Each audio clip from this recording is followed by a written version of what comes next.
Hi, Kim-Adele. Thank you for being with me today. Hi, Amy. How are you? Yeah, doing great. And I'm excited for our conversation. There are a number of things that you and I could talk about leadership related. And I'm excited about the entree that we have into this conversation. We often learn a lot from the most challenging situations that we face as a leader. And you've definitely had a challenging situation when you needed to lead a redundancy or reduction in force at your organization. So you and I are going to talk about that and extract some of the leadership lessons learned that you took away from that. So first of all, just tell us what was the situation? Yes, it was it was a really interesting role. So I actually went in. It was 8 days after they'd been given the largest fine in UK history from the regulator, and they'd been put under a VVOP, which in the UK it's a regulatory restriction. Okay. They call it a voluntary variation of permissions, but it's not voluntary at all. It means you're not allowed to do something. So they've been stopped from selling. The regulator was very frustrated with them. It was in financial services, so you have to be really clean. Um, and at the time, the organisation was all over the press for this mis-selling and the impact on consumers. The board were very, very uncomfortable about making any staff cuts, any cost reductions.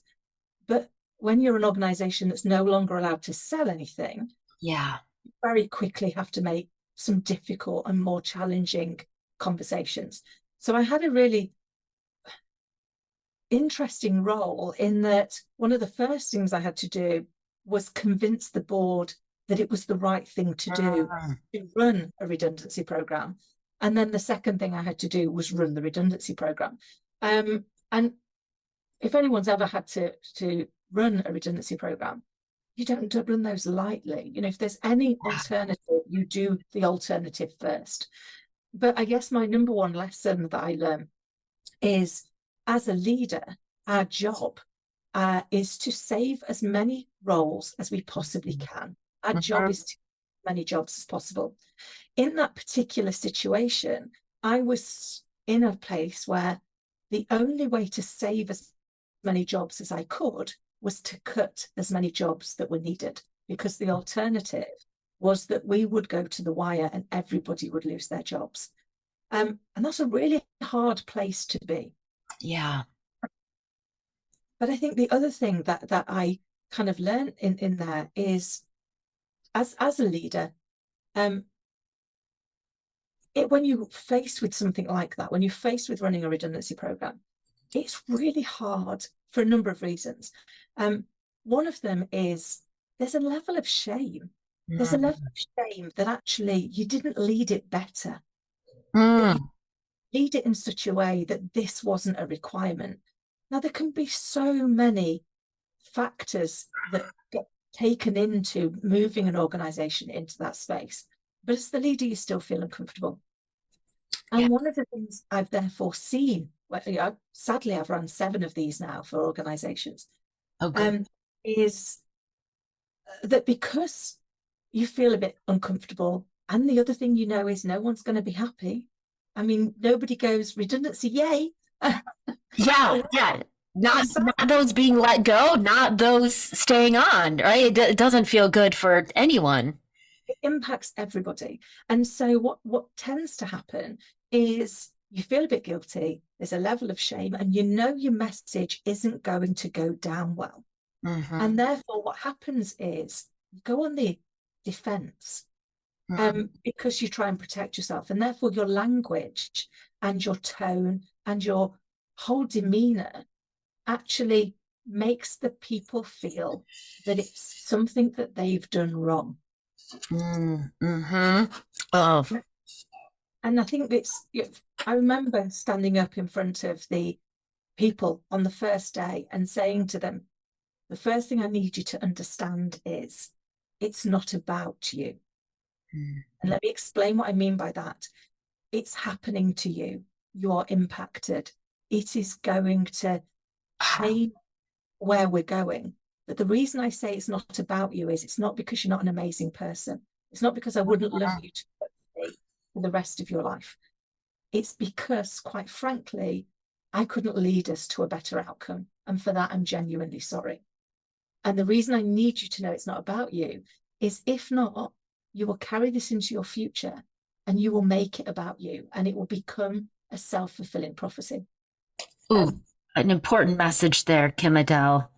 I mean, you've already pointed out some really critical considerations in a situation like this. I mean, first of all, I know that you focus on the importance of people, right? That people are everything, right? And then, therefore someone might think, well, then save everybody that you can, right? Well, really saving everybody that you can does mean that you're releasing some people from their roles in order to keep it healthy, for the maximum number of people that you can. And then you brought up a really good point about leaders who are involved in making decisions like this or delivering messages like this, that we need to be aware of shame or guilt or such feelings that could be impacting how we show up in our demeanor. Like, I've often call it our being, right? In our being and in our doing, like what we're saying. And are we watching our language so that it's not all on the defense and setting us up to have this positional conversation, rather than this lovely conversation that you're talking about and this important message that, hey, this isn't about you. Get it. It impacts you, right? But it's not about you. The decision wasn't made based on A, B, C, D, E, F, G things that you did. And the other thing that I think is very often short-sighted in organizations that go through this is, if you do a redundancy program or a restructure, it's because you expect to grow again. You expect to come outside. You expect to be able to be back in a position for growth. To stay healthy, right? We're doing this to stay healthy in this moment. And to move forward. And therefore, how you manage the downsizing impacts how you'll manage the uprising. Because if you do it badly, when you come to grow, not only will the people that work for you in the past never want to work for you again, they'll have told everybody else. Yeah. So nobody else will want to work for you. So actually, at the point that you want to grow, your ability to attract talent is going to be impacted. So taking the long-term view when you're having to do a restructure is so important, which is, if I manage this well, if I treat people with kindness, with respect, and with honesty, then actually they're going to be left with a positive feeling about how the situation was resolved. I had people hug me on the last day, and I was like, please don't hug me. It was me that did this.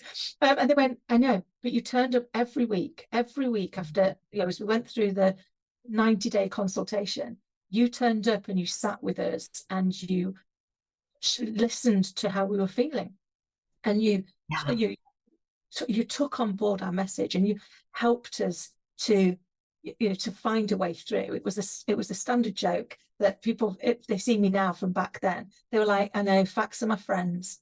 Because that's what I used to say to them all the time. Facts are your friends. When you're in a situation like this, the human brain doesn't like gaps. So when there is a gap in it will create a story. Yes, make something up. Story is always much more fascinating than the reality really is. So people would be there and they'd be like, and it's because of this, it's because I said, we're not there yet. Don't cross a bridge we've not come to. We're in a consultation. Here's where we are. Factually, what happens. Facts are your friend at this moment. And talk to us, because that's going to be when we can say, we don't have that piece of information, so I can't share it with you because I don't have it. And an additional challenge that I had in the organization that I first did this for was, we were public listed. And the challenge that brings is, as a point of law, you have to tell the market before you tell the people. Oh, okay. You put your people at risk of insider trading. Ah, So okay. you can't do it. But one, it breaks the law, but the law's there to protect the people because Okay. they'd be accused of insider trading if they didn't know. Yeah. And therefore, you've got that additional piece, which is I'm going to tell the market at 7:30 in the morning, and then I'm going to tell the people at 7:40 in the morning. Okay. And even really experienced people that I was dealing with in that organization, including people in kind of like legal or compliance type roles, were like, yeah, but Kim, you can tell me first. I was like, I can't. I can't tell any of you. But there's a process, and it's not because I'm being mean or because I'm being that child that wants the last piece of the jigsaw. I'm keeping you safe. Yes. Um, And and that's my job. My job is to keep you safe and yeah. to hold your hand as we move across the challenge and help you to the other side, wherever that other side ends up being, whether that is still with us or whether it's whether it's somewhere else. It's my job to keep you safe, Yeah. keep you grounded. And I think it was it was a real lesson for me in seeing how people were able to adapt to that situation. And Mhm. I remember after I'd finished it, kind of you telling people what was going to happen.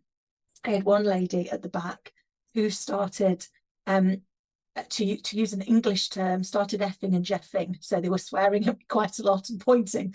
And they were saying about how they felt.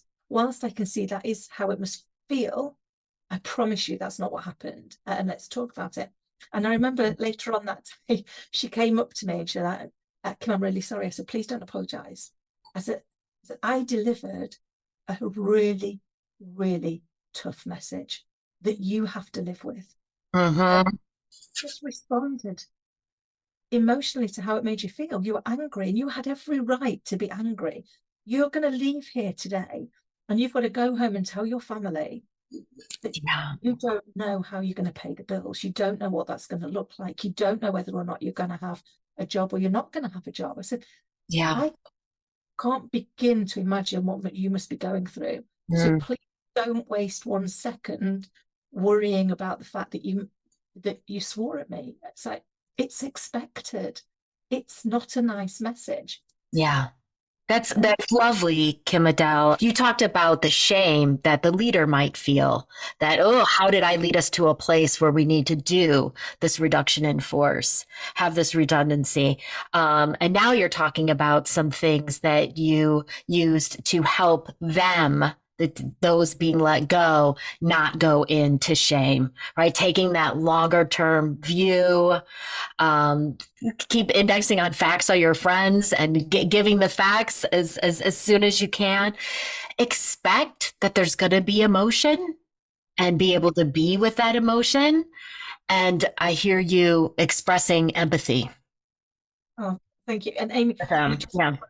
such a great point, which is being comfortable with emotion. And I remember the night before doing a different redundancy program for a different organization. And was sat with the board and they said, Kim, are we ready? I said, we're as ready as we're ever going to be. And they Mhm. they kind of like looked at me wide-eyed and went, should we postpone? And I went, no, let me explain what I mean. I've planned for everything I possibly can plan for, with the exception of we're tomorrow going to tell 1,800 people that their job is at risk. I have no idea what's going on in all 1,800 people's lives, nor could I ever know. So Yeah. I know what this piece of information, when added to whatever burden they're already carrying, is going to do for them. Yeah. All I can do is hold the space for them and be there while they deal with it. I said, so once we get comfortable that we're not going to have dotted every I and crossed every T, because as soon as you put people into the mix, they come with their own plot twist. So you've just Yes. be able to be comfortable with the plot twist and go, okay, this is the hand that you've dealt me. I'm going to help you kind of through. Excellent. I would have some follow-up questions on that, Kim-Adele. But first, let me tell listeners more about you. Kim-Adele Randall is a renowned business consultant, international best-selling author, inspirational keynote and TEDx speaker, and a proud mom. Coupling 25 years in the corporate world with lessons she has garnered throughout her journey, Kim-Adele helps others achieve sustainable transformation for professional and personal success. She's currently writing the forthcoming book, Authentic Achievements, the 7 secrets to building brave belief, unstoppable sales, and turning your leaders into talent magnets for guaranteed sustainable growth. And this is based on her experience delivering those kinds of results for organizations, including Sage and Barclays Bank. Kim-Adele, I am glad that you're here with me today. Oh, I'm delighted to be here. I always love our conversation. So you were talking about how we can prepare for as much as we can prepare for, right? And then people are going to show up and they're going to respond how they're going to respond. I often talk with leaders about Q-tip, quit taking it personally, right? Like that was really great what you said. Like, who knows what the burden is that they're carrying in that moment? And this is going to add something to it. And we don't know how they're going to respond. How do you hold the space for others' reactions and emotions? How do you prepare yourself for that?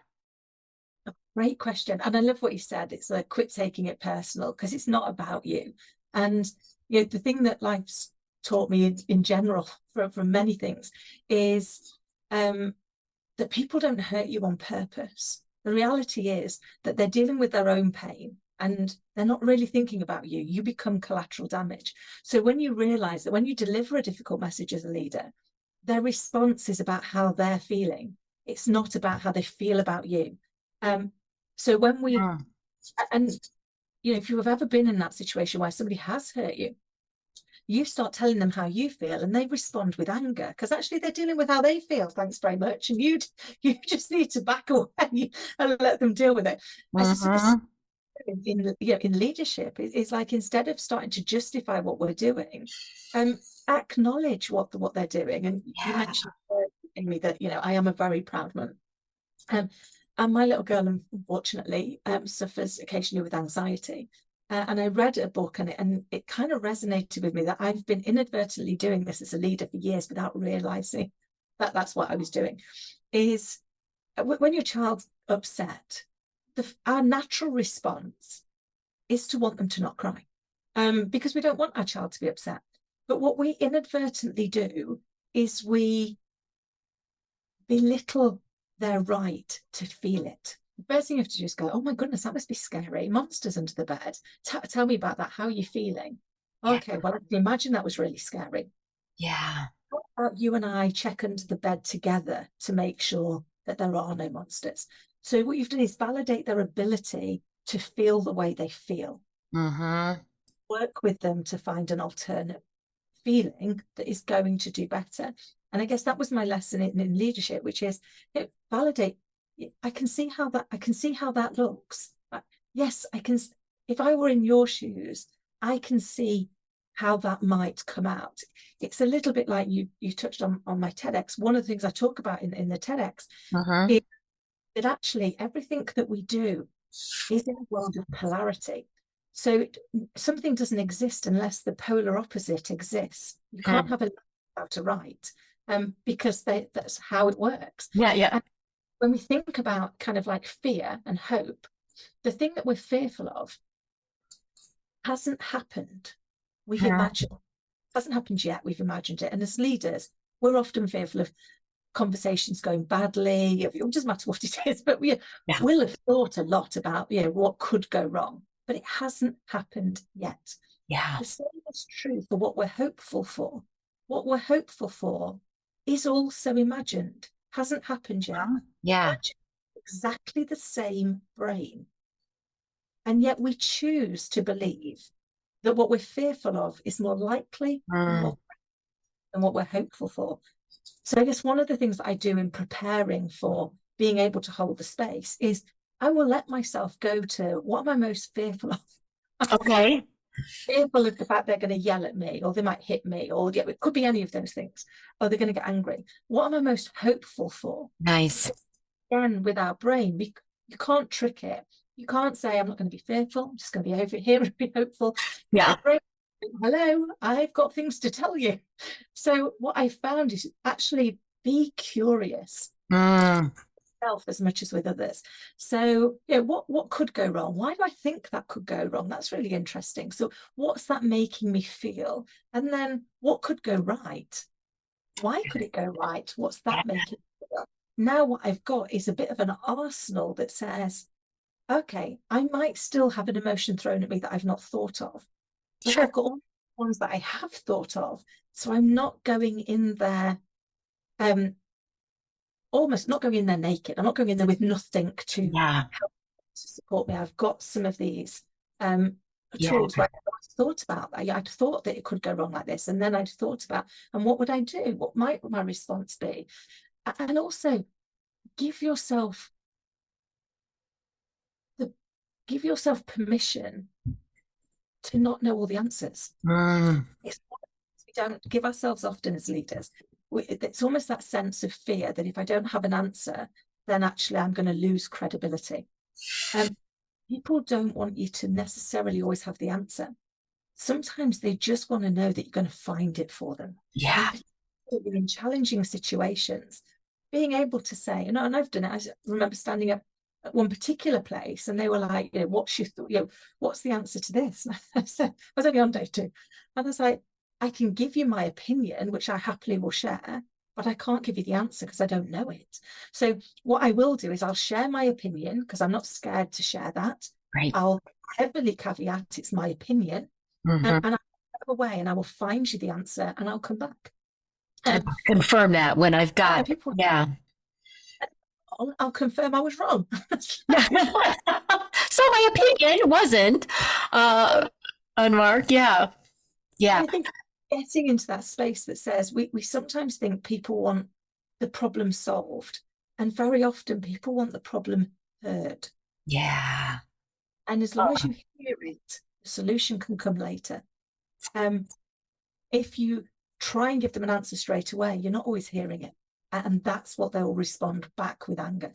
Mm-hmm. Because we're jumping in to give an answer.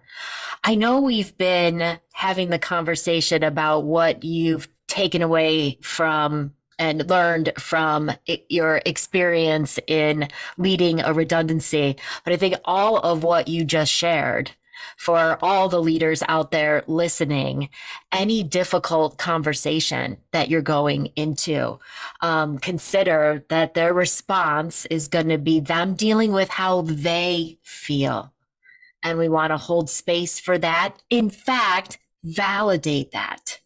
Because if we can validate how they're feeling, then they actually might be able to listen further on in the conversation.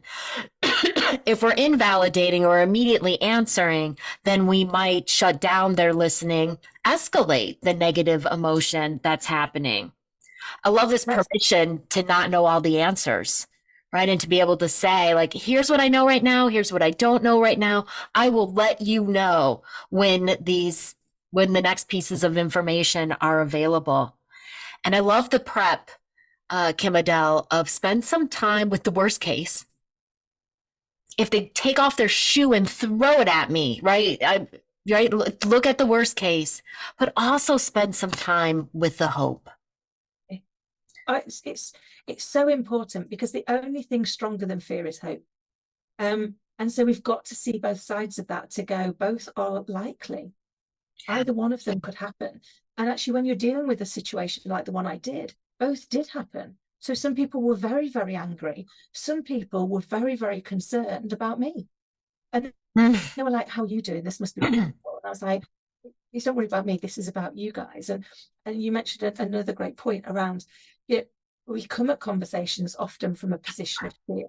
And our emotional brain, neuroscientifically proven, responds 24 times faster than our thinking brain. Yes. Mm-hmm. We're not responding to what's happening. We're responding to what we've made it mean. And so are they. But what we've made it mean and what they've made it mean are very often very different. And there's a great book that I highly recommend to anybody in life, if I'm honest, not even just in leadership. It's called Crucial Conversations. And it talks about the fact that in life and in business, there are moments when a conversation becomes crucial. And what they mean by that, there's some emotion. One or both of you is feeling fearful of being made to look wrong, fearful of being made to look stupid, fearful of being sold to, doesn't matter what it is, fearful. And they take you through 5 steps, and they're so invaluable. They are. So, yeah. The first one is to share some vulnerability. So when you're having a conversation that you know is going to be a bit like that, share some vulnerability. I'll sometimes, say to people, I'd really rather be anywhere in the world than having this conversation. Because genuinely often that's how I feel. Because they then know I'm not doing it because I'm on the attack. Yeah. About it too. So I'd really rather be anywhere else than having this conversation. But I need to have it because you're currently getting in your own way. And I want to see you succeed. So I've done the first bit. I'm not doing this because I'm on the attack. I'm doing it because the only person in the room usually that doesn't know they're underperforming is the underperformer. And everybody else talks about it. It's the best kept secret. And it's like the doesn't know because we're all too uncomfortable to tell them. So sharing that. And then the third one, for me, this one's always been the killer, is I'm 100% committed to finding a solution that works for both of us. Lovely. Yep. The reason why that's such an invaluable statement is now, whatever comes after that, whatever solution you come up with, if they go, that's not going to work for me, it's okay, because let's go back to our intention. Our intention is to find a solution that works for both of us. So on that basis, mine didn't work. Tell me yours. And then if they tell you one that's not going to work for you, you can go, I know that we're committed to finding a solution that doesn't work, that works for both of us. This one wouldn't work for me. Yeah. So we're now down here in fact, not up here in emotion, which allows us to actually find that better space. And then you start to agree on the commonalities. Mm-hmm.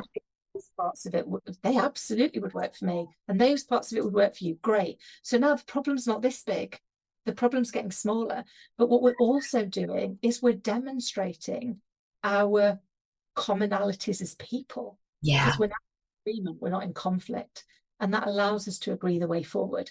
And that has worked in so many situations in my life that I always love to share with people because I wish I'd known it sooner. Yeah. When you give somebody constructive feedback, and hopefully the leaders listening this will resonate. The first thing people do is defend what they were trying to do. Yep.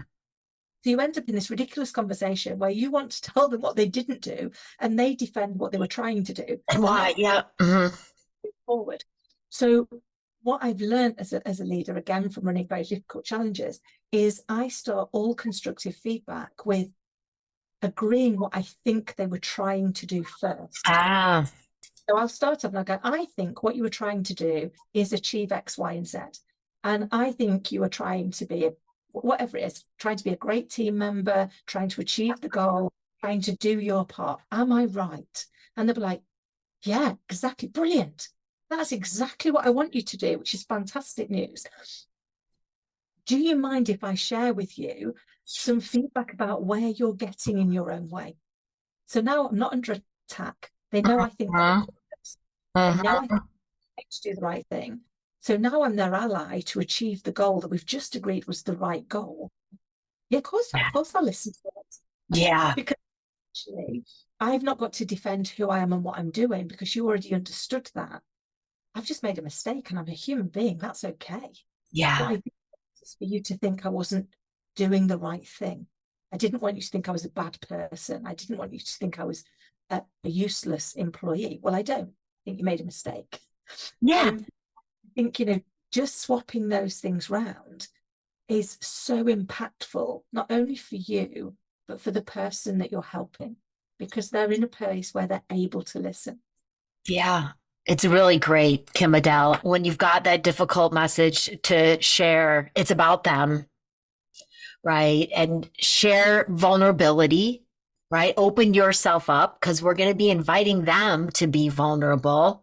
I love this, like agree on what they were trying to do, acknowledge their good intentions, right? And then we shared the intention for the conversation, 100% committed to finding a solution that works for both of us. Okay, we're both in this now, right? It's not like positioning people against one another. We're gonna operate together and figure this out. Kim, thank you for your time today. This recording has been peppered with fantastic practical advice and concepts to keep in mind as we're navigating difficult waters, which we often need to do as leaders. So thank you for sharing from your experience. Oh, thank you so much for having me and for being so patient with me as I tell my story, which I hope has been helpful. Very helpful. I appreciate you. Thank you, Kim-Adele. Thank you, Amy.